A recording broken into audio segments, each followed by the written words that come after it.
to our Tuesday, October 8th, 2024 Planning Commission Board of Adjustment meeting.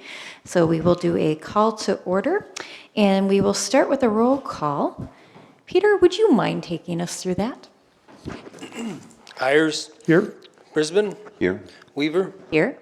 Tice is absent. Zierden. Here. Thank you. And all rise for the Pledge of Allegiance. I pledge the allegiance to the flag of the United States of America and to the republic for which it stands, one nation, under God, indivisible, with liberty and justice for all. Thank you. And we will start with approval or amendments of our agenda for today. If anyone has any changes or if there is a motion to approve. I'll make a motion to approve. Do we have a second? I'll second. We have a second. All in favor say aye. Aye. Any opposed? Motion has passed. And then moving on to next item, which is the open forum. So if anyone is in the audience that does not have a topic on the agenda that would like to approach the podium, state their name and address, and feel free to share with us anything that's on your mind. Not seeing anyone approach, so we will close the open forum and move on to approval of the September 10th, 2024 regular Planning Commission meeting minutes.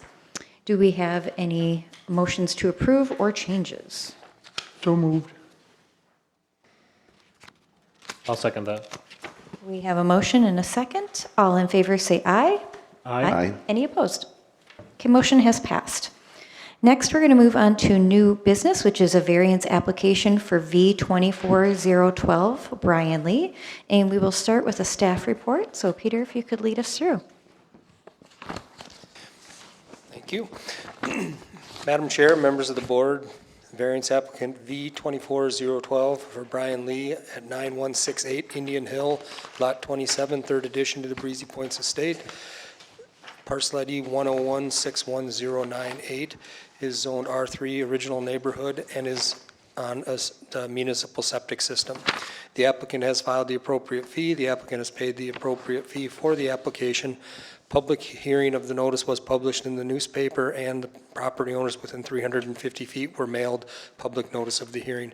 Public notice was also given to the DNR, as the property is in the Shoreland District, and the DNR we have not received a comment from. The variance request is from the maximum allowed impervious surface coverage of 30% to 43% to construct a 270 square foot patio. A summary of the property includes this property was platted and subdivided in 1963 as the third addition to the Breezy Points Estate, created prior to land use ordinance adoption and minimum lot size requirements. The property is in a residential zoned area with small seasonal cabins surrounded by resort commercial zoned property and fronted by a large street and parking area on both sides. The adjacent neighbors' properties are similarly developed with single-family year-round seasonal cabins. The city has established structural setbacks with minimum residential structure sizes, and the proposed project appears to meet those sizes. However, the property exceeds the maximum 30% impervious surface allowed in the R3 zoning district. Based on the information presented at this time and in the applicant's survey, it appears the subject property is affected by parking and sidewalk that has encroached onto the property over the years. If the parking and sidewalk areas that encroach onto the applicant's property were not considered in the impervious surface calculations, the project would not require a variance. Please see the impervious surface table in the site plan drawing. We can look at that a little bit later. There's the drawing, the applicant submitted 3 different drawings, one that shows the project, one that shows the proposed impervious surface amounts, and then one drawing that shows the asphalt, parking, and the concrete sidewalk that is on the property. There are other remedies that exist that could be explored also to alleviate the need for the variance. These include, but are not limited to, the applicant could install engineered pervious product that would not require a variance, and that was discussed with the applicant. The applicant could look into if there were other alternatives to remove or relocate parking and the sidewalk that is encroaching on the property. The applicant could also pursue a rezone to resort commercial zoning potentially, which is the majority of the zoning classification in this area. This would allow the applicant 50% impervious surface coverage if that was successful and not require a variance. These three options seem to be more extreme and more expensive options than crediting the applicants the areas affected by the parking area and sidewalk. All the same, there are many non-conforming properties that are bought and sold every day that have limited or no expansion opportunities. And knowing this, it is also the landowner's responsibility to be aware of the development limitations within the property as rules change over time. The proposed project in the application material submitted this time appears to meet the spirit and intent of the ordinance, meaning the lot appears to have the capacity to support a reasonably sized patio that would remain under the impervious limits if there was not a parking area and sidewalk encroaching onto the property, which is outside both the former and current owner's control. Please keep in mind that granting a variance here does not create or set a precedence. The Planning Commission is the venue for deciding whether the circumstances are unique that exist to create a practical difficulty and justify variance approval or denial. The Commission can grant a variance on one property and not another, given they follow the proper procedure and adopt the appropriate findings. This is based on prior case law and the findings of fact that can be considered uniquely and applied to the subject property via different time and place. In general, the staff recommends in review of the application that the Commission consider approval based on the applicant's plan submitted in the application with the following proposed condition: that all stormwater runoff associated with the patio must be mitigated and maintained on site. That concludes the staff report. And if you have any questions on the staff report, please let me know. And if we'd like to analyze those three drawings, if anybody had questions on the three site plans submitted, certainly let me know as well too. So also included in your packet was some definitions of what Breezy Point considers impervious surface and those definitions for that. So, thank you.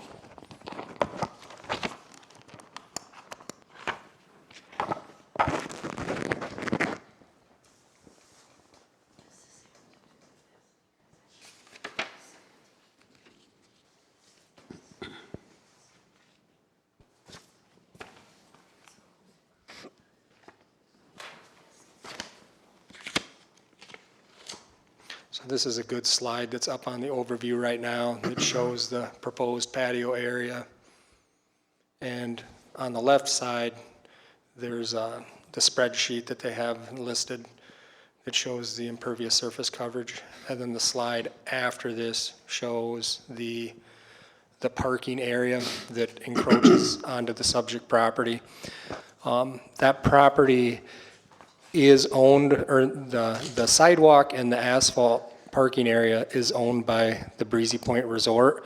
The city of Breezy Point only plows the road that goes through there. The city has nothing to do with the parking area.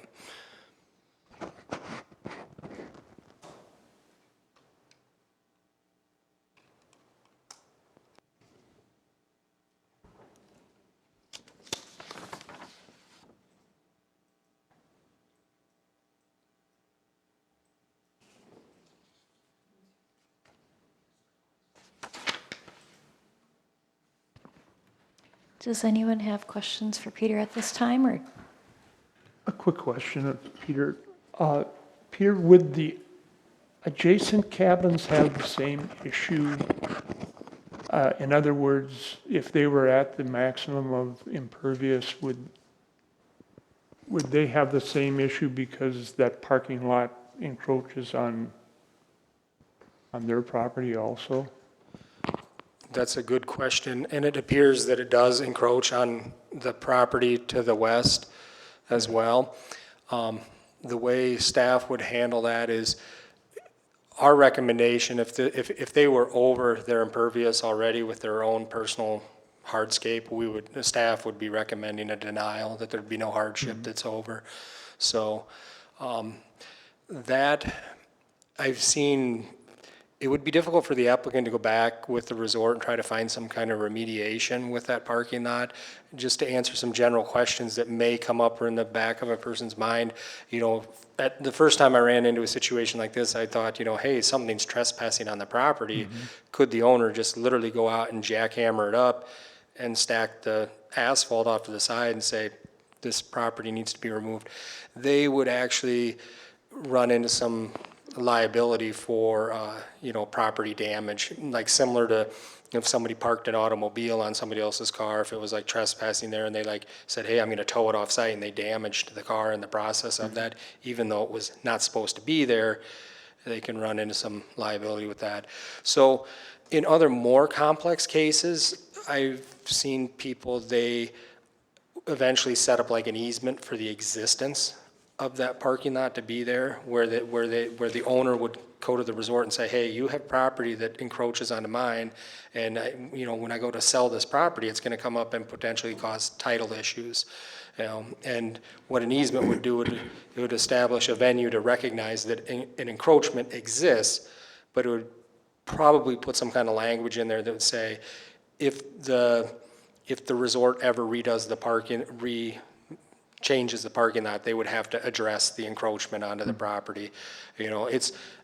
These things aren't overly uncommon in some shoreland areas when, I'm certain that parking lot was done before a survey was ever done, and, it seems to be, kind of unique to this particular area, just right in with those 6 or 7 cabins there.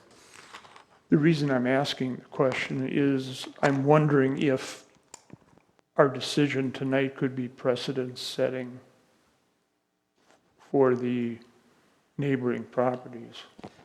I would absolutely not worry about a precedent at all. That's also a very good question as well, too. Through all of my experience in working with the League of Minnesota Cities attorneys and such, is the variance board, the neighbor could come in with a variance right behind this, the very next meeting, and the planning board, you guys could deny it. Because each one's considered a different time and place, and that's the case law that was established on variances, that it's just a different time and place and different circumstances. So, and then they'd also argue too, that's the whole point of the variance board. You certainly could approve it and say, hey, look, we did this for the neighbor, it seems to make sense, that's where I would try to lobby that, if they're within those impervious allowances of their own property, so. Thank you. Thank you. No questions. Any questions? Nope. All right, then we invite the applicant up to the podium, state your name, address, and go through your application. My name is Carvin Bazell. I'm here representing Brian Lee. He's out of town on a family vacation, and I offered to present this for him, or he asked me to, and I agreed. I guess the one question that Mr. Ayers just brought up about a precedence in the other neighbors, if you look at that one slide there, shows the neighbors. If you actually were on the property, you can see that they're already exceeding where this footprint would be, towards that parking lot. So I don't think, as far as the neighbor to the left and the right, I don't think there'd be an issue with them. Could you speak up a little bit? Oh, yeah, I'm sorry. If you saw the property, you could see the layout. I think that question, it wouldn't be an issue with the precedent. I don't know if you can really say that because I am the neighbor on the Right. 26th. Yeah, but you're on the left-hand side there, where your footprint is, it's closer to the parking lot, correct? Yes. Closer than this would be? Yes, and I do have some questions. Oh, perfect, yeah. I'd like to answer any And questions. you'll have an opportunity to speak once we get through this part, so thank you. So, we wouldn't be having this conversation if the parking lot wasn't encroaching. It's, I think, a 2 to 3% variance. I don't have the exact percentage. I know that he's planning on using a paver, so it's not like a concrete hard surface, so there will be some percolation.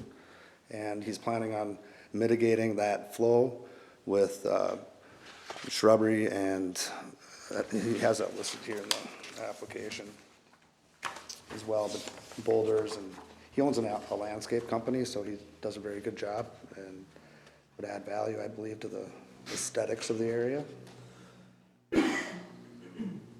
So I don't know, that slide, if you have that slide, Peter, that shows the, yep, right there. Yeah, aggregate plantings and then boulders just to mitigate that flow and the drainage. So yeah, I don't know if you guys have any questions for me that I could be happy to answer.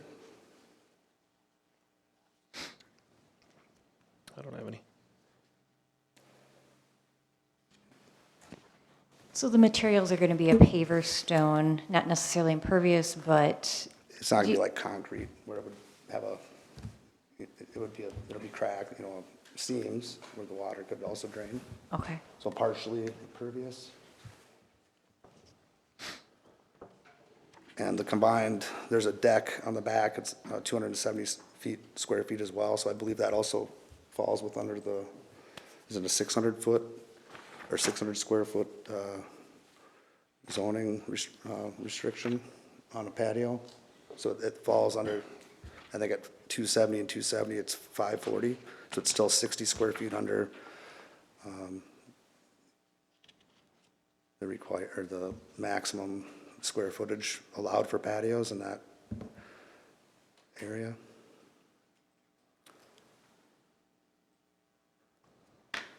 And as far as the water, it's, there's a comment on there that drainage from the patio is sloped to flow into an aggregate area. Yep. And there'll be plantings in there as well, and then boulders. A small 12-inch landscaping stone.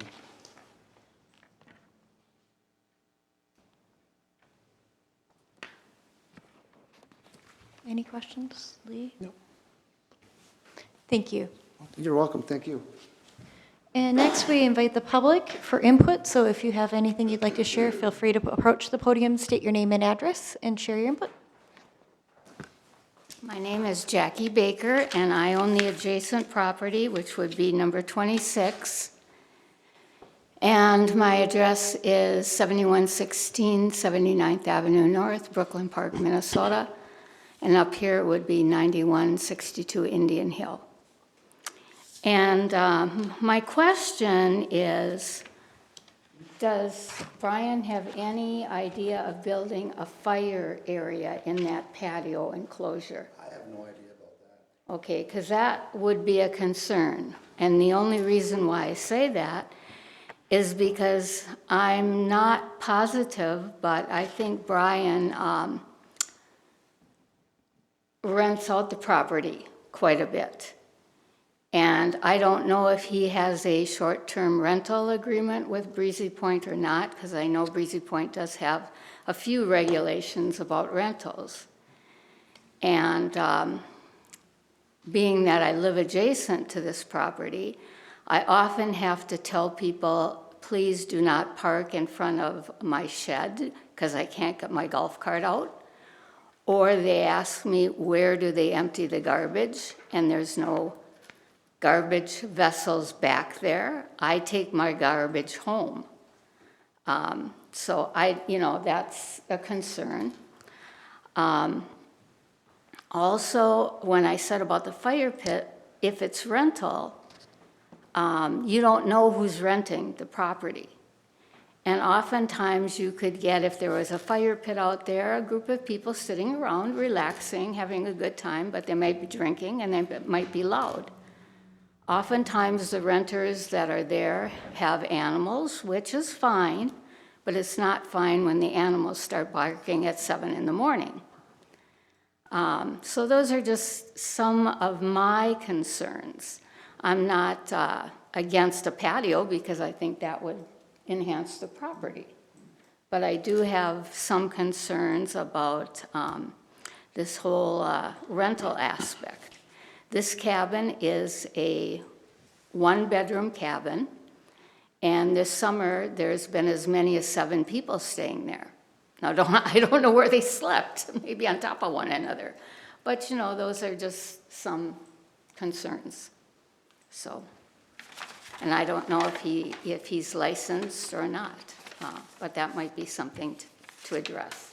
Yeah, Yeah, I know don't- that the former owner, did short-term and Yeah. long-term rentals, I know that. Yeah. As far as Brian's plans, I do not know. Yeah, I know Dean did, but again, There's probably 2, 3 of them on that strip there. Yeah, I just don't know what his plans are.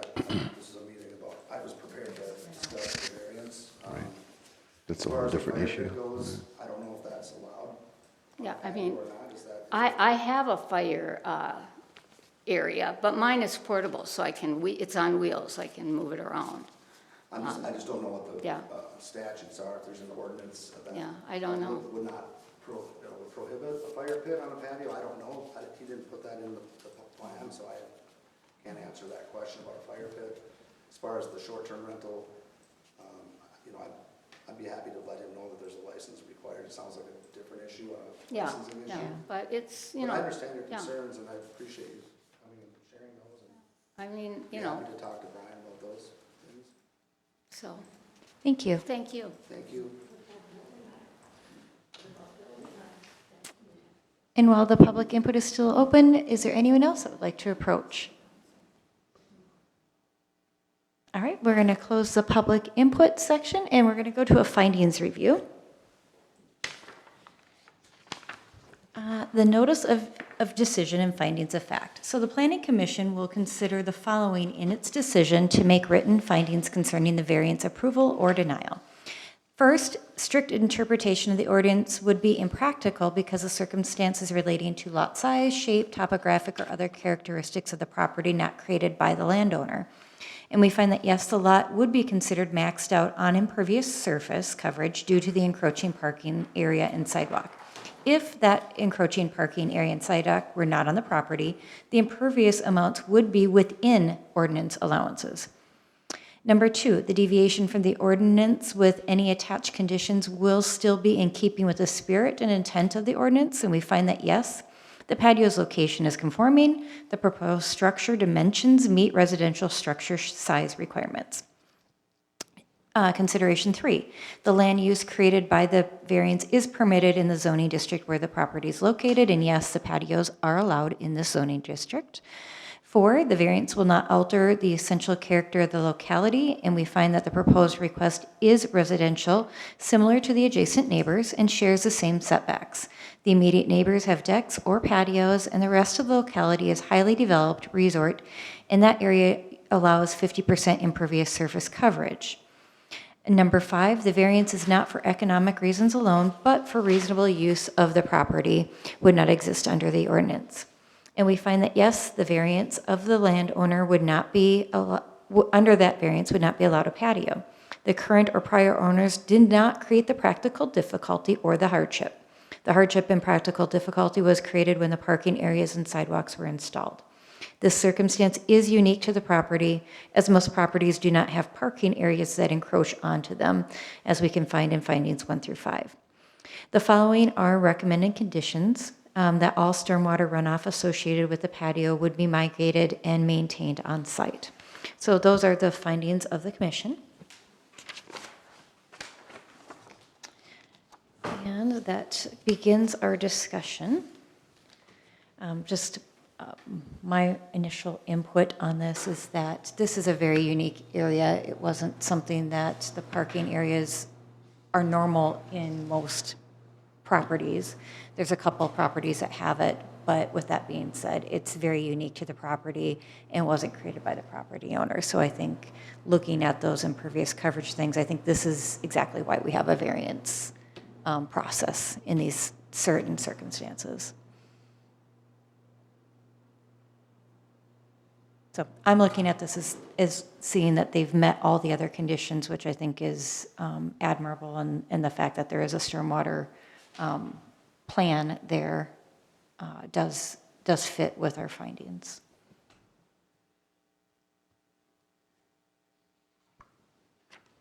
I would agree. Any other thoughts, discussion? Teddy Mo?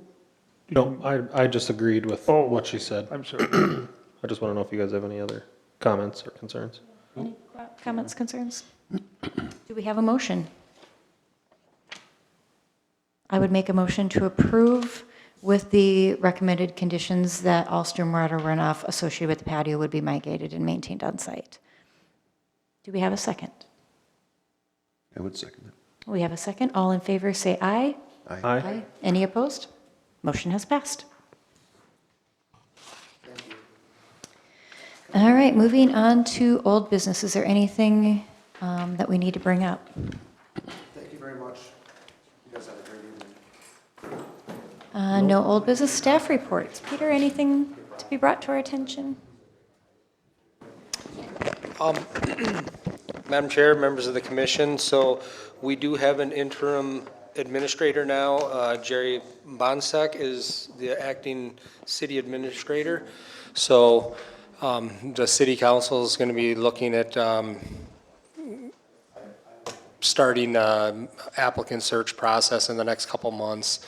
So that's where the city's at with that. But otherwise, we have a couple variances that might be in for this next meeting, depending on, again, whether the availability of their survey or not. People are really running into that right now, with construction season. It's not uncommon this time of year, so. But I don't have one on my desk as yet, but the deadline is still out there yet. And our, the ordinance review and the consultant firms is, right now, we're have that kind of in a standby process, as our administration changes and things like that. So we still have the company contracted with and stuff like that, but we asked them to allow us a little bit more time so that, as city council and with elections and with new administration and stuff like that, there's a lot of things that are going, so we're focusing on a lot of the day-to-day operations. So if you got any questions on anything on that matter, that's a summary of the staff report there. So, thank you. Thank you. Any commissioner reports, concerns, questions? No? All right, meeting adjourned. Thank you.